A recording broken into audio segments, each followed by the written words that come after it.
టీఓటీగా కొత్తగా ఎన్నికైన సర్పంచ్లకు టీఓటీగా రిసోర్స్ పర్సన్గా వచ్చినాం సీఎం క్యాంపస్కు.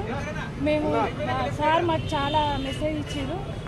మాకు ట్రైనింగ్ ఇచ్చిన తర్వాత టీఓటీగా ట్రైనింగ్ సర్పంచ్లకు ట్రైనింగ్ ఇచ్చిన తర్వాత కూడా కంటిన్యూగా ట్రైనర్స్గా కూడా మీరే చేయాలన్నారు. 6 నెలలకు ఒక్కసారి కూడా మీరు ట్రైనర్స్గా ఇక్కడికి రావాల్సి ఉంటుందని చెప్పారు. మళ్ళీ మమ్మల్ని మీరు 1-2 విలేజెస్ కూడా మోడల్ గ్రామంగా తీర్చిదిద్దాలి, బాధ్యత తీసుకోవాలని సీఎం గారు మాకు ఒక బాధ్యత కూడా ఇచ్చారు. ఈరోజు కార్యక్రమంలో భాగంగా ఇక్కడ ప్రగతి భవన్లో మాకు టీసీ పార్ట్ నుంచి వెళ్ళి తీసుకురావడం జరిగింది.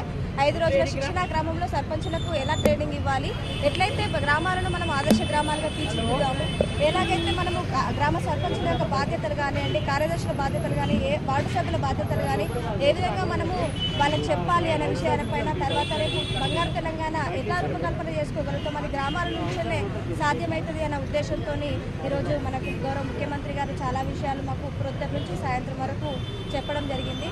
వాళ్ళు చెప్పిన విధానాన్ని కానివ్వండి, మేము నేర్చుకున్న విషయాలు కానివ్వండి, ఇవి గ్రామాలలో ఇంప్లిమెంటేషన్ చేస్తే మనం అనుకునే సాధించగలుగుతాము అని చెప్పేసి ఒక స్ఫూర్తిదాయకంగా మాకు విషయాన్ని చెప్పడం జరిగింది. మేము చాలా హ్యాపీగా ఫీల్ అవుతున్నాం. ఎందుకంటే ఒక భాగస్వామ్య దిశలో ఎంచుకోవడం కూడా పాత్రలు చేయడం అనేది చాలా సంతోషకరమైన విషయం.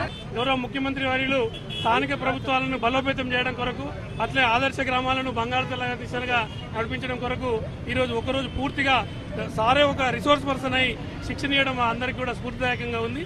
ఇక్కడ టీఓటీ ట్రైనింగ్ మేము 5 రోజులు కండక్ట్ చేస్తున్నాము.